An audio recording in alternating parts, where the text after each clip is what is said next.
राहुल गांधी यानी कि कांग्रेस के मुखिया, नहीं, कांग्रेस के मुखिया मल्लिकार्जुन खड़गे हैं, निर्वाचित मुखिया।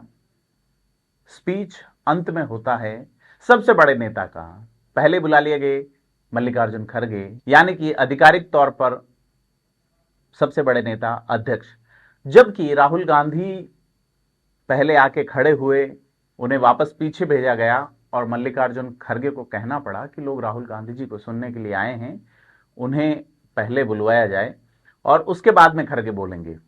जयपुर में कांग्रेसी बड़े पैमाने पर जुटे, जिला अध्यक्ष, बूथ लेवल पे और ब्लॉक लेवल के कार्यकर्ता, उनका एक आयोजन था जिसमें कांग्रेस का एक नया भवन बना है, 4 मंजिला आलिशान एक दफ्तर बनेगा यहां पे। तो जैसे बीजेपी का दफ्तर दिल्ली में बना तो उसको लेके आपत्तियां कांग्रेस के लोग करते रहे हैं। अब देखना है कि कांग्रेस राजस्थान में कैसा अपना दफ्तर बनाती है। खैर, इससे अपार्ट चर्चा करते हैं आज का जो आयोजन रहा, यानी कि राहुल गांधी का स्पीच, खड़गे का स्पीच और कांग्रेस के नेताओं की उपस्थिति। इस मंच पर सबसे पहले बोलने के लिए आए गोविंद सिंह डोटासरा। उन्होंने स्वागत भाषण दिया, 5-6 मिनट बोले। सचिन पायलट को सिर्फ 2 मिनट दिए गए। 2-2.25 मिनट बोल के सचिन पायलट ने अपनी बात कही और यह कहा कि हम सरकार रिपीट करवाएंगे। सचिन पायलट के बराबर ही कद देने के लिए महेंद्रजीत सिंह मालवीया को बुलवाया गया। दलित बड़े चेहरे हैं, हालांकि महेंद्रजीत मालवीया जो है वो आदिवासी चेहरे हैं, राजस्थान एसटी कम्युनिटी से आते हैं और वो राजस्थान में आदिवासी सीटों की संख्या तक एग्जैक्ट नहीं बता पाए। मालवीया 25 की जगह 24 सीटों का उल्लेख कर गए, जबकि राजस्थान में आदिवासियों के लिए यानी एसटी कम्युनिटी के लिए 25 सीटें आरक्षित हैं। मालवीया अभी अभी सीडब्ल्यूसी यानी कांग्रेस वर्किंग कमेटी में पहुंचे हैं। ऐसे में वो उन्होंने अपनी ओर से खड़गे का, राहुल गांधी का, वेणुगोपाल जो संगठन महासचिव है उनका आभार भी जताया। लेकिन यहां गौर करने वाली बात यह रही कि भंवर जितेंद्र सिंह को भी, जो कि अलवर से सांसद रह चुके हैं और अभी मध्य प्रदेश के प्रभारी हैं, कांग्रेस के महासचिव हैं, उनको भी राजस्थान में एक बड़ा कद देने की कोशिश इस आयोजन में की गई है। और निश्चित तौर पे भंवर जितेंद्र सिंह ने कार्यकर्ताओं को जीत का मंत्र भी दिया है कि सरकारी योजनाएं आपको लेके जानी होगी निचले स्तर पर। उसके बाद अशोक गहलोत भी बोले। अशोक गहलोत ने सरकारी योजनाओं और तमाम तरह की बातें कहते हुए इस आयोजन में कांग्रेस को रिपीट करवाने की बात कही। अब सवाल आता है कि इस बार कांग्रेस की ओर से सीएम का चेहरा कौन होगा। सचिन पायलट का फोटो लगे नहीं लगे, यह जिद्दोजहद चलती रहती है। कल भी नजर आई, बाद में कुछ चीजें ठीक की गई हैं, लेकिन कांग्रेस में क्या सब कुछ ठीक है? यह राजनीतिक जो स्थिति है यह बीजेपी में भी कमोबेश अलग नहीं है, लेकिन कांग्रेस में चूंकि कांग्रेस सत्ता में है, ऐसे में यह सीधे तौर पे नजर आती है और कांग्रेस का जो कार्यकर्ता है वो जूतम पेजार पे भी उतर आता है, उस लेवल पे भी पहुंच जाता है। कांग्रेस के बड़े नेता इसे आंतरिक लोकतंत्र भी बताते रहे हैं। खड़गे का जो स्पीच रहा वो कंप्लीटली प्रधानमंत्री मोदी के अगेंस्ट रहा, आरएसएस के अगेंस्ट रहा। उन्होंने कहा कि कांग्रेस ने सबसे पहले सरोजिनी नायडू को महिला के तौर पे राष्ट्रीय अध्यक्ष बनाया था, जबकि आपको मैं दुरुस्त कर दूं कि सरोजिनी नायडू से भी पहले Shrimati Annie Besant Indian national Congress की अध्यक्ष रह चुकी हैं। खैर, वो बात अलग है कि याददाश्त और इनपुट उपलब्ध कराने वालों की अपनी कुछ सीमाएं होती हैं, मंच पे बोल पाते हैं, नहीं बोल पाते हैं, टेलीप्रॉम्प्टर का भी एक बड़ा महत्व रहता है।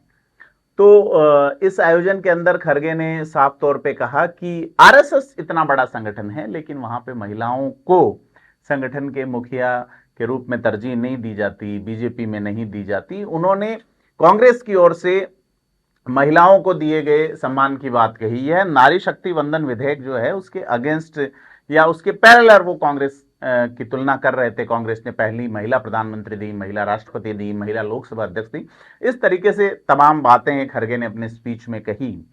लेकिन उनके स्पीच में सबसे जो इंपॉर्टेंट चीज रही वो रही जाति, ओबीसी जनगणना।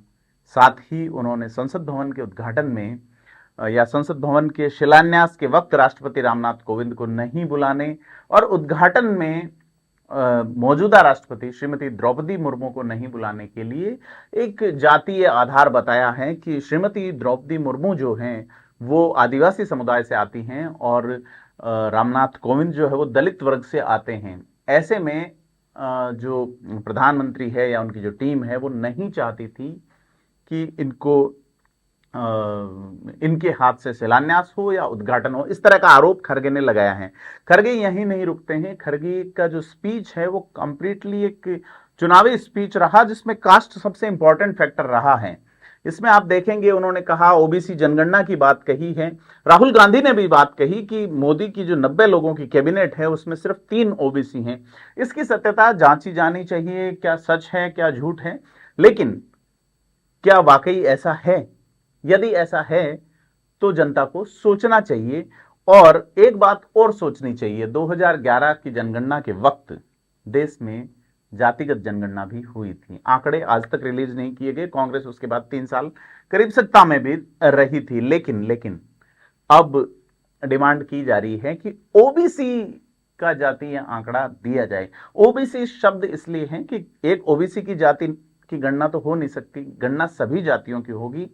ओबीसी में भी कई जातियां जो मूल ओबीसी हैं, जो पहले काफी पिछड़ी रहीं, आरक्षण के बाद कुछ ऊपर आई, लेकिन कुछ और जातियां उसमें लगातार जोड़ी गई। ऐसे में एक डिसबैलेंस हो गया।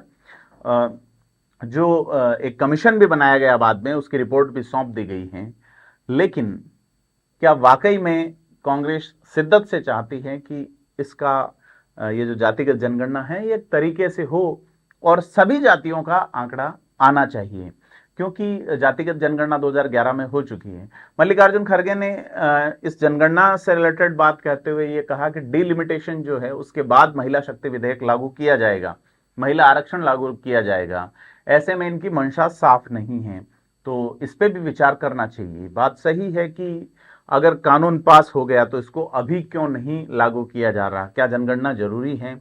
जरूरी है तो अभी क्यों नहीं? क्योंकि तमाम जो नीतियां हैं, तमाम जो बजट हैं, तमाम जो आवश्यकताएं हैं, तमाम जो ओपिनियंस बनती हैं किसी भी चीज, किसी भी पॉलिसी या बजट को निर्धारित करने के लिए, उसका बेहतर, सबसे बेहतर आधार जो है वो जनगणना है। रजिस्ट्रार जनरल ऑफ इंडिया जो करवाते हैं, तो उस जनगणना का हो जाना, कोविड की वजह से जनगणना नहीं हो पाई, कोविड जा चुका है, उसके बाद चुनाव हो रहे हैं, लेकिन जनगणना रुक जा रही है। इससे पहले देश में लगातार जनगणना हर 10 साल में होती रही है। भले ही कहीं अंग्रेजों का शासन रहा या कहीं राजाओं का, बादशाहों का राज रहा हो, जनगणना हमेशा होती रही है। इस बार ही ये नहीं हो पाई, लेकिन चुनाव में ओबीसी जनगणना की डिमांड की जा रही है। तो खड़गे ने अपने स्पीच में ओबीसी, दलित और आदिवासी का मुद्दा निश्चित तौर पे उठाया। और आज जिन नेताओं के स्पीचेस हुए उसमें आदिवासी समुदाय से महेंद्रजीत मालवीय, ओबीसी से गोविंद सिंह डोटासरा और एससी वर्ग से गोविंद राम मेघवाल का धन्यवाद भाषण करवा के, सचिन पायलट ओबीसी वर्ग से, ऐसे करके एक समन्वय करने की भी, अशोक गहलोत ओबीसी वर्ग से, ऐसे में एक मैनेजमेंट करने की कोशिश कांग्रेस ने की है निश्चित तौर पे राजस्थान में कास्ट बेस पे। ऐसे में कांग्रेस चुनाव को लेकर तो खासी गंभीर है। लेकिन आते हैं अपन राहुल गांधी के स्पीच पे। राहुल गांधी भी नरेंद्र मोदी पे हमलावर रहे और राहुल गांधी ने यह कहा कि जब भी वे अडानी की बात करते, पहले उनका माइक बंद किया जाता था, अब टीवी बंद की जा रही है। उन्होंने अपने खिलाफ हुए मानहानि के मामले का उल्लेख किया, संसद से जब उनको निलंबित किया, बर्खास्त किया गया, वो उस मामले का उल्लेख किया। और साथ ही ओबीसी जनगणना को लेकर उन्होंने भी बात की। जाति आधारित ओबीसी शब्द वहां पे काफी हाईलाइटेड किया है। हालांकि राहुल गांधी अक्सर जब रॉ में, यानी कि प्रभाव में जब भी बोलते हैं तो टंग ऑफ थोड़ी सी स्लिप हो जाती है, बीजेपी को वो मौका मिल ही जाता है। तो राहुल गांधी ने जब गहलोत जी, खड़गे जी कहा और खुद के लिए कहा, तो खुद को भी मैं जी कह दिया। बीजेपी के आईटी सेल के जो मुखिया हैं अमित मालवीय, उन्होंने तुरंत इसको लपक लिया है और अब उस पर मीम बनने चालू हो गए हैं। लेकिन राहुल गांधी की जो भावनाएं हैं उन पे बात करनी चाहिए। वो ये कह रहे हैं 2 हिंदुस्तान नहीं होने चाहिए। उन्होंने बीजेपी के एक नेता को जब ये पूछा, जो कि अंग्रेजी भाषा का विरोध कर रहा था, तो उसे पूछा कि क्या आप अपने बच्चों को हिंदी मीडियम में पढ़ाते हैं या अंग्रेजी मीडियम में? वो नेता कौन है उनका नाम अभी तक सामने नहीं आया है, लेकिन राहुल गांधी चाहते हैं कि 2 भारत नहीं बने।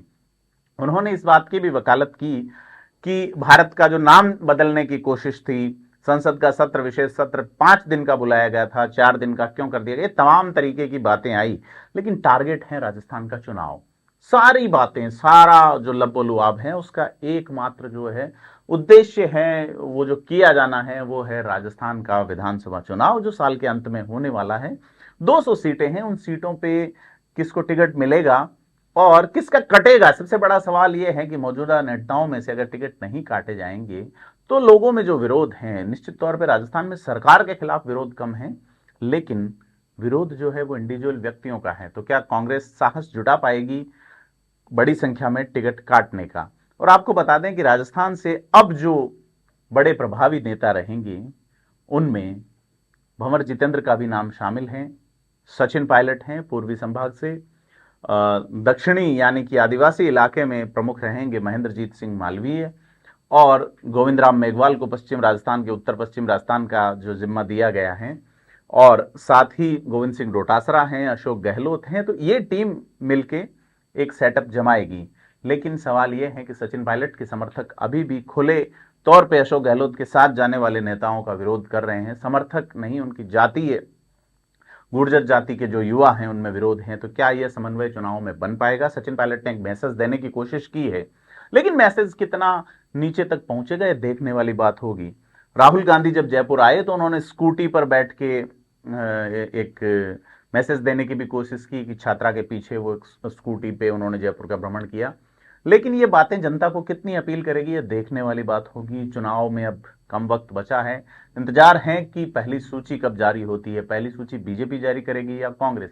ये तमाम तरह के सवाल हैं और इन सवालों से जुड़े जवाब हम आपको लगातार उपलब्ध कराते रहेंगे और आपको समय पे जवाब मिले, समय पे आप राजनीतिक विश्लेषणों से जुड़ते रहें। इसके लिए सब्सक्राइब करें थिंक 360 को।